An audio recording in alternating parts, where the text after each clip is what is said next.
મિત્રો, નમ્રતા એટલે પોતાને નાનો બનાવવો એમ નહીં, પણ પોતાના અંદરના અહંકારને નાનો બનાવવો. આજના સમયમાં લોકો માન માટે શક્તિ, પૈસા અને પદ પાછળ દોડે છે, પણ સાચું માન તો નમ્ર સ્વભાવથી જ મળે છે. ફળથી ભરેલું ઝાડ ક્યારેય ઊભું તાણીને રહેતું નથી, એ નમતું જાય છે. એ જ રીતે સાચો જ્ઞાનવાન અને સફળ માણસ જેટલો ઊંચે જાય એટલો વધુ નમ્ર બને છે. નમ્રતા માણસને સૌના દિલોમાં સ્થાન અપાવે છે. એ સંબંધોને મજબૂત બનાવે છે, વિશ્વાસ વધારે છે અને આપણું વ્યક્તિત્વ તેજસ્વી બનાવે છે.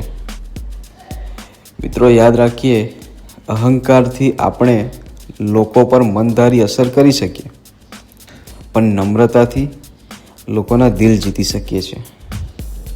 ચાલો આજે નક્કી કરીએ, બોલવામાં મીઠાશ, વર્તનમાં સાદગી અને હૃદયમાં નમ્રતા રાખવી જ છે.